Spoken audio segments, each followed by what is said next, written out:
Hello, everyone. Welcome to another edition of the Good Life Small Business Podcast. I'm your host, Brian Blakely, and I am pleased to be joined today by Sarah Spitsen. We are on campus at Nebraska Wesleyan University, and I'm going to let her tell you her role here at the university. Thanks so much. I am here as the inaugural Director of Innovation and Entrepreneurship here at the university. Awesome. Thank you for joining us. Now, I was told that you have a very interesting journey as far as how you got here and being a small business owner. But let's start out talking about the program that you have here that is new at Nebraska Wesleyan a little bit. Just tell us a little bit about that. Absolutely. The program was set up even prior to my arrival with a lot of intention. It's not only one of the first of its kind in the Midwest, meaning we are an innovative entrepreneurial major and department, but we're independent of any other college or department on campus. So what that allows us to do is to take in students that are not just declaring a business major, but any student who wants to learn how to innovate, how to make change happen, and how to accomplish their really big, incredible goals. Awesome. One question as we're talking here, what brought this on to where this is something that we need to have a major for? What was the push for a program like this? Was it the popularity of questions about being an entrepreneur? Was it the lack of knowledge that was out there about the things that you need to be aware of when it comes to being an entrepreneur? What brought the program on? With the accessibility of information out there now, there's, innovators and entrepreneurs are moving at a pace that is faster than ever before.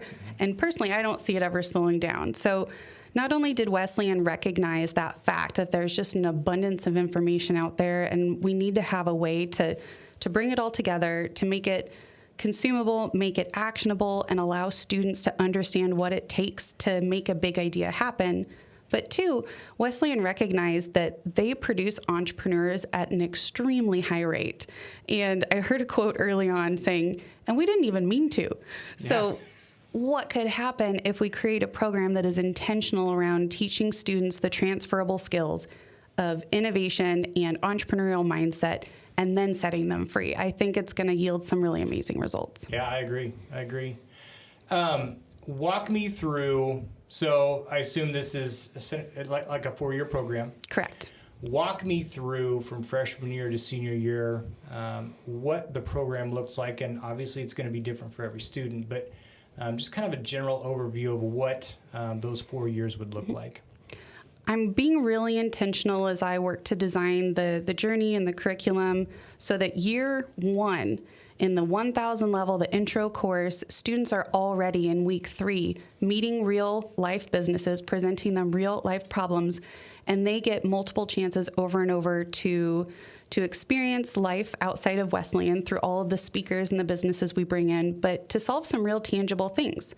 It's not based around just theory. It's, all right, from day one, how do we take that theory and we apply it to real work?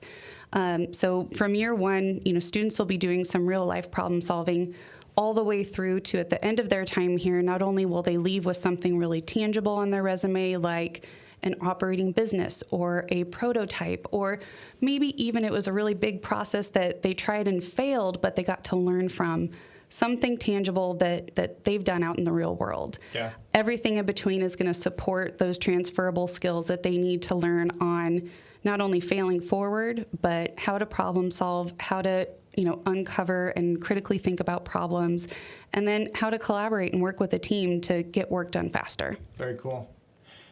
Are you asking students to come in with an idea for a business when they're coming into their freshman year, or are they a little bit of flexibility where I'm not sure what I want to do yet, but I know I want to do something and I want to be a business owner myself, I want to work for myself?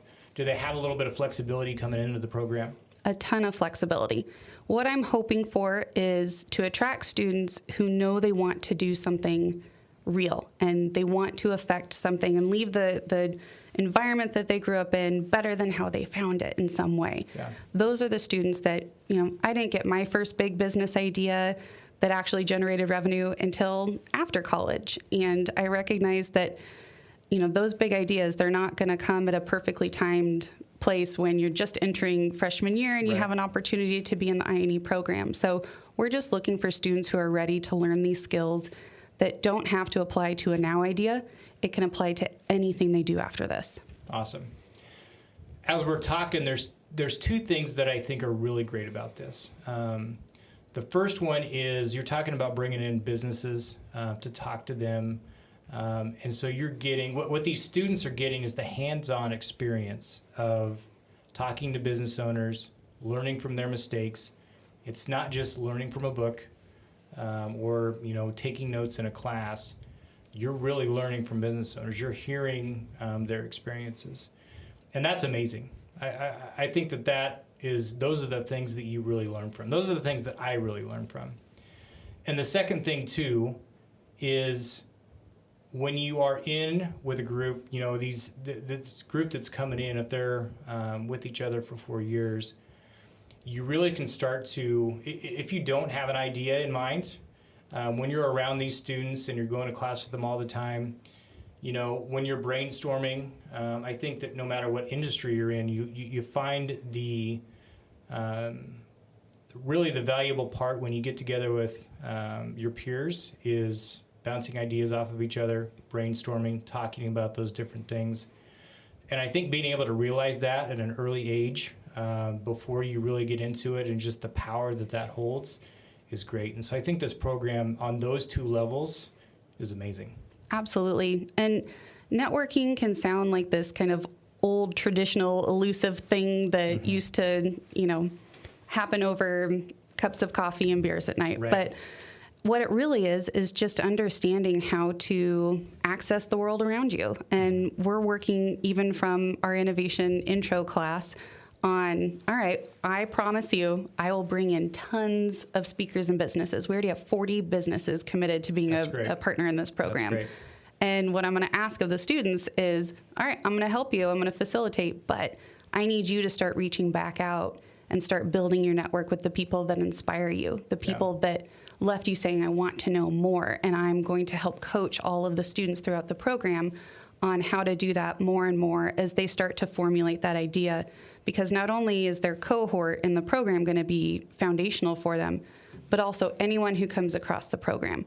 I want them to understand that your network it's something that you can't ever predict because you never know what comes of a conversation, right? Yeah. And especially in those times where you're feeling stuck or you don't know where to go, your network is the trusted source that you lean on to say, okay, help me brainstorm, or what do you think of this? Yeah.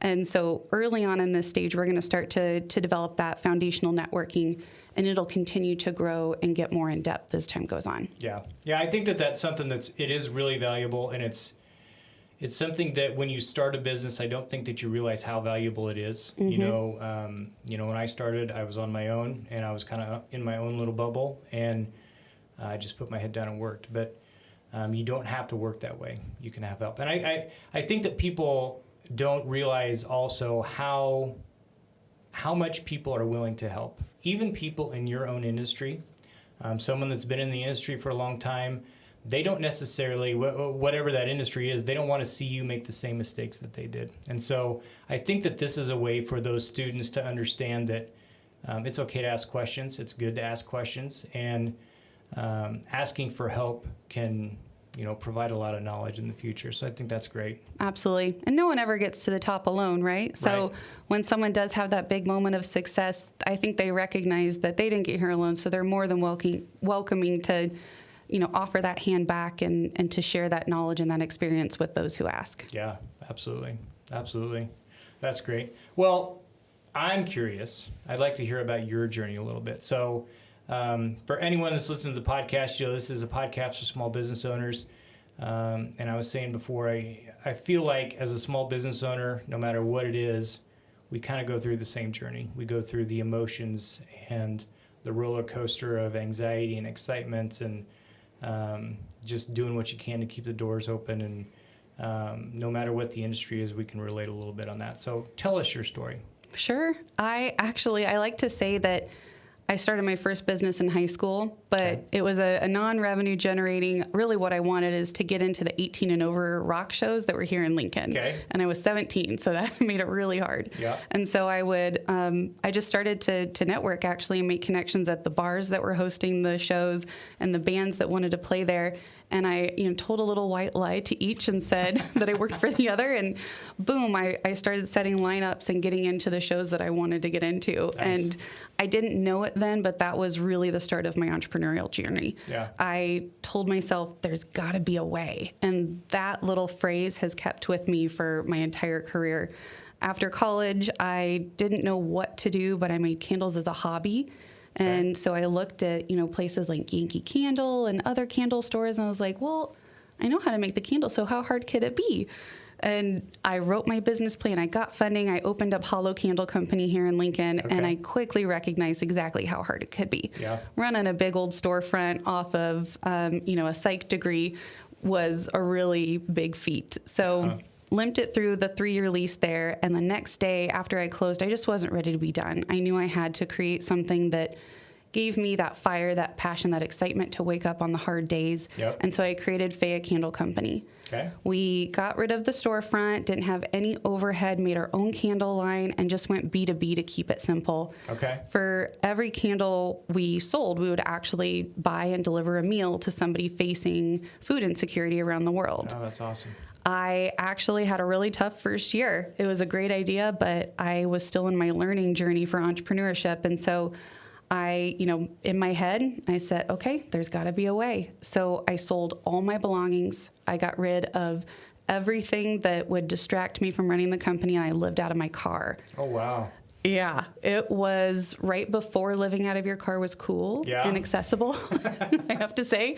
Yeah. And so I traveled the country. I would knock on boutique doors during the day selling candles, and I would be buying and preparing and serving and often eating the meals at the mission and shelter at night. And so I was learning about both communities that I was looking to serve. I was learning about the buyers, and I was learning about people facing food insecurities. Okay. And learning I was wrong at every corner, essentially, and very quickly having to iterate my assumptions and my ideas. And that absolute grind of living my business 24/7 out of my car was something that completely revolutionized the way I think about business and operations and, having assumptions and not testing them first. Yeah. And so by the end of that journey, we had several stores nationwide carrying. I relocated myself back here to Lincoln, and I just started growing. How long was that journey where you were working out of your car? That was about 7 or 8 months, I'd say. And I covered over 12,000 miles. Wow. It was quite the journey. I got almost all the way around the country. I did have some car breakdowns. So the next year I was stubborn enough to hop in my car and say, I'm going to the rest of the country that I missed. So good for you. Yeah, I've had a few iterations. We called them giving tours. I've had a few iterations of that to where I would just dedicate some time and I'd say, okay, I'm just going to go visit people in person and grow. Yeah. And that eventually led to the company growing quite a lot. And especially during COVID, started selling to department stores and huge subscription boxes. And the rest of the world started finding out about us, which was really exciting. Very cool. That company has been merged and bought and sold a couple times over. And, I've gone from a point of having just me in a car to all of a sudden having a big old warehouse and 50 team members around me, and then to the point of selling it and not knowing what I was going to do next. So it's been a really amazing journey, and I'm hoping to bring a lot of that experience and a lot of that network that got me through into this program. Yeah, that is an amazing story to bring to the program. Was there ever a time you wanted to give up?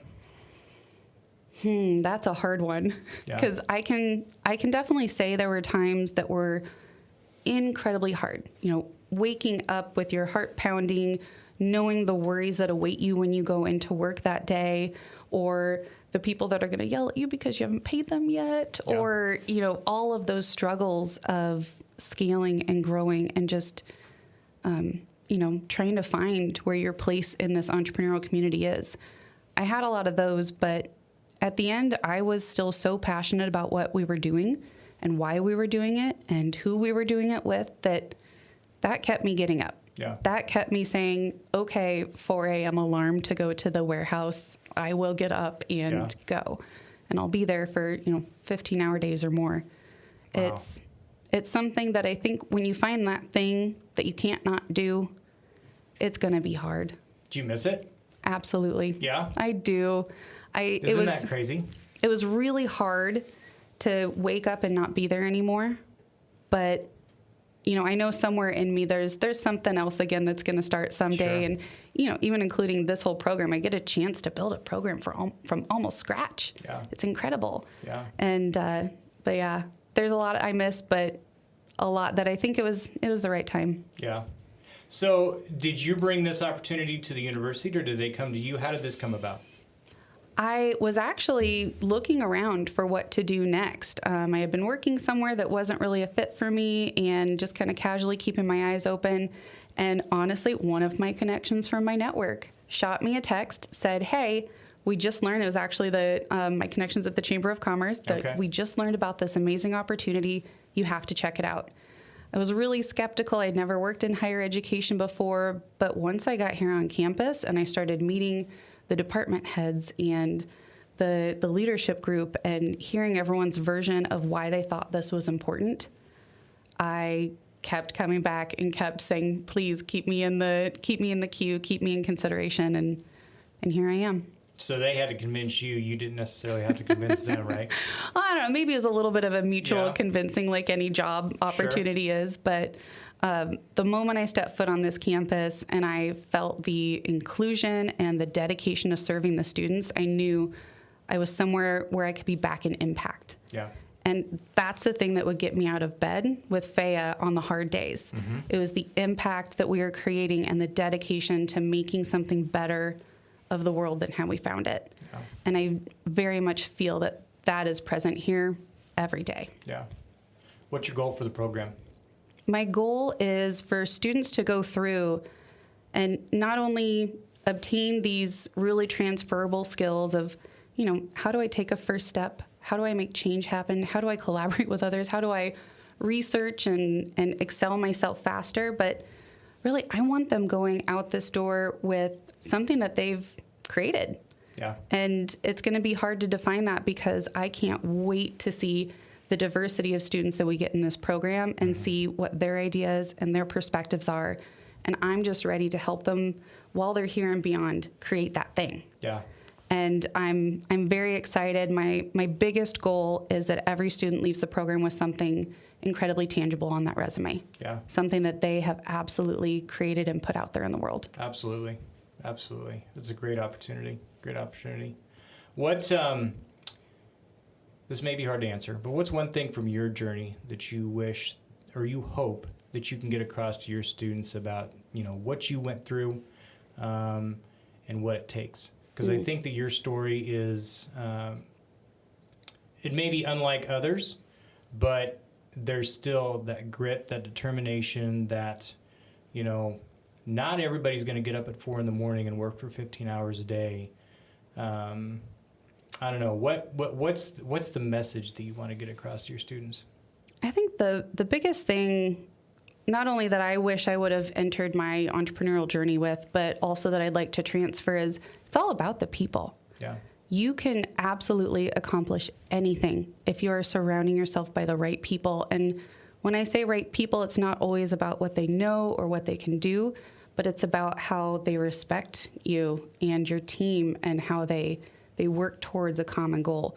I've throughout my journey, even throughout some of the mergers and acquisitions, I unfortunately surrounded myself by really abusive people. Yeah. And I thought that, if it can just get me from A to B, it'll be okay. Mm-hmm. But, you talk about how hard is it to leave? It's really hard. Yeah. It's really hard. And it's not the process or the early mornings or the late nights or the hard work that makes you leave. It's the people. Yeah. And I really hope to foster that environment of we are all here to do great things. Therefore, we come in with that level of being curious, being courageous, and just, empowering each other. There's no other option beyond that. Yeah. Well, I love it. I love the idea of this program because I've said before on this podcast that starting your own business can be a very lonely experience. Absolutely. And it's not that, the students who go through this, it's not like they're not going to be on their own when they start their own business, but they're already starting with a great network. And again, just having people around that are going through the same thing as you, people that you can lean on to get you through, someone like you that has an amazing story, I think it's a great program. And so first off, for anyone who's maybe junior, senior in high school and wants to know more about the program, tell us how they can find out more. But we've got a lot of business owners that listen to this. And so if there's a way that the business owners can help, how can they get in touch with you and how can they help the program? Absolutely. So if anyone's interested in the program itself as a student, we do have an Innovation and Entrepreneurship page on the Nebraska Wesleyan website. All of the admissions team has been incredible learning about the program and inviting students to career fairs and information sessions. So there's lots of ways to get involved just straight through the NWU website. If any business wants to reach out to me, you can always find me on LinkedIn.